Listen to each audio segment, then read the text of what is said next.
வணக்கம். நான் உங்கள் ஆஸ்ட்ரோ செல்வநாராயணன். நம்ம பார்க்க போகிற தலைப்பு 2025 ஆடி மாதத்துக்கான ராசி பலன்களை பார்க்க போகிறோம்.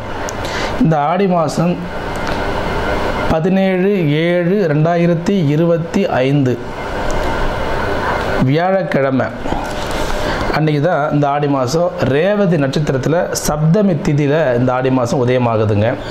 லக்னம் வந்து கடக லக்னம்.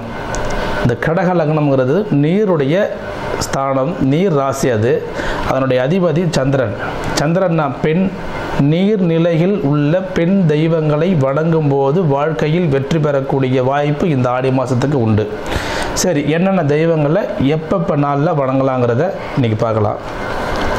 ஆடி மாதம் 11ஆம் தேதி அன்னைக்கு அம்பாளுடைய வழிபாடு, கௌரி விரதம் இருக்கணும்.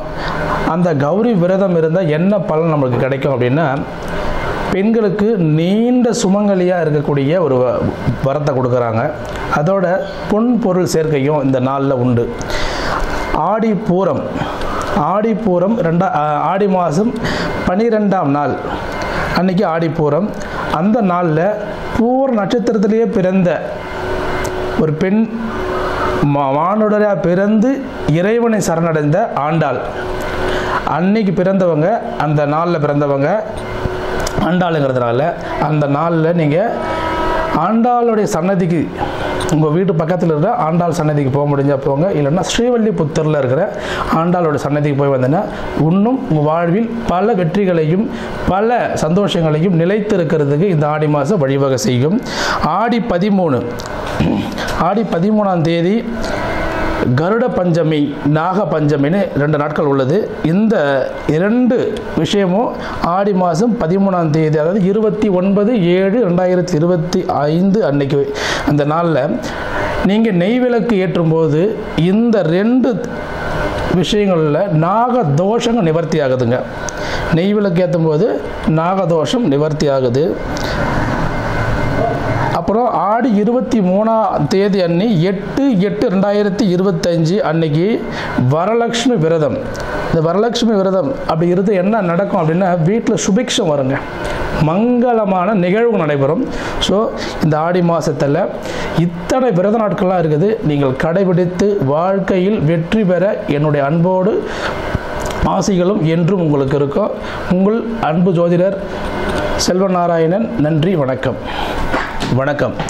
உங்கள் ஆஸ்ட்ரோ செல்வநாராயணன். இப்போ நம்ம பார்க்க போகிற தலைப்பு 2025ஆம் ஆண்டு ஆடி மாதத்துக்கான ராசி பலன்கள். இங்கே பார்க்க போகிற ராசி வந்து கும்ப ராசிங்க. காலபுருஷனுக்கு 11ஆம் ராசி இந்த கும்பராசிங்க. இதனோட அதிபதி சனி. என்ன பெருசாக இதில் சொல்லிட்டு போகிறீங்க நினைக்கிறீங்களா? ஏழரை வந்துடுச்சு, நாங்கள் கஷ்டப்பட்டுன்னு இருக்கோம் என்னன்னு கேட்குறீங்களா? சனி அப்படின்னாவே கர்மகாரகன். யாரெல்லாம் தன்னுடைய கர்மாவை சரியாக செய்கிறார்களோ அவர்களுக்கு சனி எந்த தொந்தரவும் செய்ய மாட்டாருங்க. உங்களுடைய தொழிலையோ உத்தியோகத்தையோ உங்களுடைய பணிகளை சரியான நேரத்துக்கு செய்யணும். சோம்பேறித்தனம் இல்லாமல் இருக்கணும். உங்களோட கடமைகளை விட்டு விலகாமல் இருக்கணும். சனி தொந்தரவு பண்ண மாட்டார். உடல் பயிற்சி அவசியம். நேரம் தவறாமை அவசியம். சீக்கிரம் எழுந்துக்கணும் அவசியம். இது 3 யார் ஃபாலோ பண்ணுறாங்களோ அவங்களுக்கு சனி தொந்தரவு கொடுக்கறது இல்லைங்க, பெரும்பாலும் கொடுக்கறதில்ல. அதன் பிறகு யாருக்கும் நம்ம வந்து வாக்குறுதி கொடுக்கக்கூடாது. முதல்ல அது தெரிஞ்சுக்கோங்க. என்னால் இதை செய்ய முடியுங்க, என்னால் செய்ய பார்த்துக்கிறேன்னு சொல்லிட்டு வாக்குறுதி கொடுக்காதீங்க. அதுக்கு கொஞ்சம், ஏன்னா உங்களுடைய வாக்கு ஸ்தானத்தில் சனி உட்காந்துருக்கிறார். ராசியாதிபதி 2ல் உட்காந்துக்கிறாரு. ஸோ அதில் ஒரு மிஸ் அண்டர்ஸ்டாண்டிங் வர்றதுக்கு வாய்ப்பு அதிகம். நீங்கள் என்ன செய்யணுன்னாக்கா, எதையுமே முன்கூட்டியே நீங்கள் வந்து ஒரு ப்ரிடிக்ஷன் கொடுத்து நான் வந்து இது செஞ்சிருவேன்னு நீங்கள் மாட்டிக்காதீங்க. அது கொஞ்சம் ஒரு ட்ரபிள் பண்ணிடும். சரி, 5ஆம் இடத்துல குரு இருக்குது. என்ன செய்ய காத்திருக்குது அப்படின்னா, நீண்ட நாளாக உங்கள் வீட்டுக்கு மழலையின் குரல் கேட்கணும்னு ஆசை இருக்கா? ரொம்ப நாள் ஆசை. எங்களுக்கு திருமணமாகி ரொம்ப வருஷங்கள் ஆகுது. நாங்கள் பார்க்காத டாக்டர் இல்லை, போகாத கோவிலில் செய்யாத பரிகாரம் இல்லை, எங்களுக்கு ஒரு மாற்றமே இல்லை அப்படின்னா, இந்த மாதம் குரு 5லிருந்து 11ஆம் இடம் என்கிற லாபஸ்தானத்தை பார்க்கறதுனால குழந்தைக்காக இயங்கிக்கிட்டு இருக்கிறவங்களுக்கு ஒரு அதுக்கான ஒரு ஆயத்தமான ஒரு நன்மையான காலமாக இது அமையுதுங்க. இந்த மருத்துவம் செஞ்சால் இதுக்கு ரெமெடி கிடைக்கும் அப்படின்னு ஒரு காரணிகள் உருவாகிறதுக்கு இந்த மாதம் உண்டுங்க. ஸோ குழந்தைக்காக இயங்கிட்டு இருக்கிறவங்களும் சரி, குழந்தைங்க சரியாக படிக்கலை அப்படின்னு நினைக்கிறவங்களுக்கும் சரி, இந்த மாதம் ஒரு மாற்றம் கிடைக்கிறதுக்கு வாய்ப்பு இருக்குதுங்க. அப்புறம் 6ல் புதன் இருக்குது. என்ன பண்ண போகுது அப்படின்னா ஸ்கின் டிசீஸ், தோல் சம்மந்தமான வியாதிக்கு இந்த மாதம் உங்களுக்கு வாய்ப்பு இருக்குது. ஸோ நீங்கள் என்ன செய்யணுன்னாக்கா அதுக்கு ப்ரிகாஷனாக உங்களுடைய உடலை ரொம்ப சுத்தமாக வச்சுக்கோங்க, நீட்டாக இருங்க. அப்போ உங்கள் அந்த பிரச்சனையிலேருந்து ரிலீவ் ஆகிடுவீங்க. அப்புறம் கரெக்டாக 7லேயே வந்து செவ்வாயும் கேதும் சேர்க்கை இருக்குது. திருமணம் ஆனவங்க நான் சொல்கிறது என்னென்னா, 2 பேரும் புரிதல் இருக்கட்டும். கணவன் மனைவி 2 பேருக்குமே இந்த வீண் வாக்குவாதங்கள் கொஞ்சம் குறைச்சிக்கோங்க. 2 பேருமே அட்ஜஸ்ட்மெண்ட்டோடு போனீங்கன்னா இந்த கிரக சேர்க்கை பெரிய அளவில் ஒரு பிரச்சனையை பண்ணுறதில்லை. குரு 9ஆம் இடத்தை பார்க்குறதுனால இத்தனை நாள் நாங்கள் எத்தனையோ தொழில் செஞ்சிட்டோம், எத்தனையோ வேலை பார்த்துட்டோம், எங்களுக்கான ஒரு அங்கீகாரம் இல்லை, ஒரு நல்ல பொசிஷன் இல்லை அப்படின்னு நினைக்கிறீங்களா? இப்போ கிடைக்குங்க. அங்கீகாரம் கிடைக்கும், அதிகாரமும் கிடைக்கும். எதுக்குள்ளே கிடைக்கும்? 17/7/2025க்குள்ளே இது கிடைக்கும். எப்படி கிடைக்கும்? சூரியன் அப்படிங்கிற கிரகம் குருவோடு சேர்ந்திருக்கும் போது உங்களுக்கு அங்கீகாரத்தோட உங்களுக்கு அதிகாரமும் கிடைக்கும். எதில் கிடைக்கும்? உத்தியோகம் பண்ணால் உத்தியோகத்தில் கிடைக்கும், தொழில் பண்ணால் தொழிலில் கிடைக்கும்.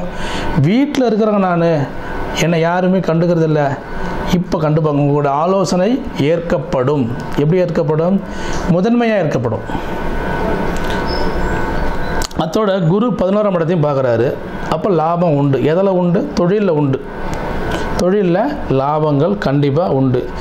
அங்கே லக்னத்தை ராசியே பார்க்குறாரு குரு. அப்போ ராசியை குரு பார்க்கும்போது என்ன நடக்கும் அப்படின்னா, நீங்கள் இத்தனை நாள் இருந்த மனக்கசப்புக்கள் ஏதாவது தோணுதில்ல உங்களுக்கு? 7 சனி வந்துடுச்சுன்னா அப்படி பண்ணிவிடும், அப்படி ஆகிடும், செஞ்சுக்கிட்டு பிஸ்னஸ்லாம் அப்படி அப்டவுன் ஆகிடும், வேலையிலேருந்து ரிலீவ் ஆகிடுவோம், தொழில் நட்டமாகிடும். எதுவும் நடக்காது. ஏன் நடக்காது? அவர் 5லிருந்து லக்னத்தை பார்க்குறாரு, ராசியை பார்க்குறாரு. அப்போ என்ன நடக்கும்னாக்கா, நீங்கள் தெளிவான சிந்தனையில் இருப்பீங்க. இந்த தெளிவான சிந்தனை என்ன செய்ய காத்திருக்குனாக்கா, வெற்றியே கொடுக்கும். உங்கள் வெற்றியை உங்கள் கையில் கொண்டு வந்து கொடுக்கும் உங்கள் முயற்சியினால். அப்போ நீங்கள் என்ன செய்யணுன்னா, முயற்சி மட்டும் உங்களுடையது, மற்றதெல்லாம் இந்த கிரகங்கள் உங்களுக்கு சப்போர்ட் பண்ணுறதுக்கு கட்டாயமாக காத்துட்ருக்குங்க. அப்புறம் 2ல் இருக்கிற சனி 4ஆம் இடத்தை பார்க்குதுங்க. அப்போ என்ன சனியும் சுக்கிரனும் அங்கே சேர்க்கை இருக்குது. தொழில் வெற்றி கட்டாயம் உண்டு. தொழில் வெற்றி கட்டாயம் உண்டு. தொழிலில் மிகப்பெரிய ஒரு மாற்றத்தை நீங்கள் சந்திக்க போகிறீங்க. தொழில் மூலயமா லாபம் இல்லாமல் இருக்குது, நாங்கள் ரொம்ப நாள் தொழில் பண்ணிகிட்ருக்கோம், லாபம் இல்லாமல் இருக்குது அப்படின்னா இந்த காலகட்டத்தில் தொழில் லாபம் கட்டாயமாக உண்டு. வீடு ஆல்ட்ரு பண்ணுறேன்னு நான் நினைக்கிறேங்க, ரொம்ப நாள் நினைக்கிறேங்க, ஆனால் ஆல்ட்ரு பண்ண முடியலைங்க. ஒரு வாகனம் புதுசாக வாங்கணும்னு நினைக்கிறோம், ஆனால் வாங்க முடியல. இந்த ஆடி மாதம் நீங்கள் வாகனம் புதியதாக வாங்கிறதுக்கும், நீங்கள் வீடு கட்டுற எண்ணம் இருக்கிறதுக்கும், வீடு ஆல்ட்ரு பண்ணுறதுக்கும் நிச்சயமாக இந்த காலம் சப்போர்ட் பண்ணுதுங்க. சுக்கிரன் 4 இருக்கிறதுனால அங்கே ஆட்சியாக இருக்கிறார், மாளவியா யோகத்தில் இருக்கிறாரு, உங்களுக்கு காத்துக்கிட்டு இருக்கிறார் கொடுக்கறதுக்கு. ஸோ முயற்சி மட்டும் நீங்கள் எடுத்தால் போதும், இது எல்லாமே கிரகங்கள் உங்களுக்கு கண்டிப்பாக கொடுக்குங்க. இன்னொன்று இருக்குங்க, சனி 8ல் பார்க்குறாரு. என்ன நடக்கும் அப்படின்னா, வாகனத்தில் கவனம் தேவை. எப்போ தேவை? இரவு நேரத்தில் வாகனம் ஓட்டும்போது கவனம் தேவை. எல்லாருக்குமே ஆண் பெண் இருபாலரும் சொல்கிறது, வாகனத்தில் கவனம் நிச்சயமாக நீங்கள் பொறுமையாக போகணும். அதோட குழந்தைகள் விஷயத்தில் நீங்கள் ஒரு பிடிவாதம் இருந்தது, படிக்க மாட்டுறாங்க, இவ்வளோ செலவு பண்ணுறாங்க, பசங்க படிக்க மாட்டேங்குது அப்படின்னு என்ன இருந்ததில்ல. இப்போ பசங்க நல்ல முறையில் படிப்பாங்க. இன்னொரு விஷயம் இருக்குதுங்க, அரசு தேர்வுக்கு யாரெல்லாம் தயாராகிறீங்க, அரசு தேர்வு நான் எழுத போகிறேங்க, நான் எத்தனையோ எக்ஸாம் எழுதிட்டேன், எனக்கு இது வரைக்கும் ஒரு தேர்ச்சி இல்லாமல் இருக்குது, நான் ஒரு அரசு அலுவலராக ஆக முடியுமா அப்படின்னு கேட்குறீங்கள. இப்போ 5ல் அரசுக்குரிய கிரகமே உட்காந்து குருவோடு சேர்ந்துருக்கிறதுனால இந்த மாதத்தை அதுக்கு ஒரு வழி வகுக்குங்க. இந்த மாதம் ஒரு எக்ஸாம் எழுதுறீங்கன்னா நிச்சயமாக நீங்கள் தேர்வில் வெற்றி பெறுவீங்க. அது மாற்று கருத்தே இல்லை, வெற்றி உறுதி அப்படின்னு நினச்சிக்கோங்க. தேர்வில் வெற்றி பெற்று அரசு அதிகாரியாக ஆகிறதுக்கு என்னுடைய வாழ்த்துக்களை நான் சொல்கிறேங்க. அதோட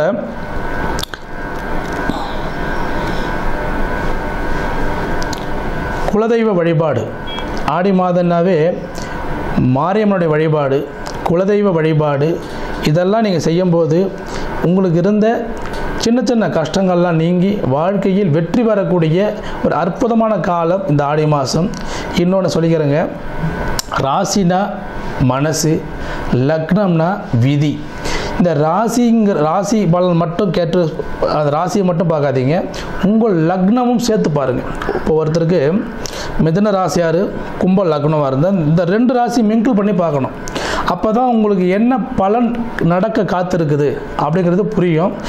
இந்த பலன்களில் உங்களோட தசாபுத்தியும் ஒத்துழைப்பு இருக்குது. இந்த தசாபுத்தியோட ஒத்துழைப்பு இருக்கும்போது என்னென்னா அப்டவுன் காட்டும். நல்ல யோக தசை நடக்குதுன்னா நான் சொல்கிறது சேர்த்து நடக்கும். அவயோக தசை நடக்கும்போது சொல்கிறது கொஞ்சம் குறைச்சி நடக்கும், ஆனால் நடக்காமல் இருக்காது, நிச்சயமாக நடக்கும்.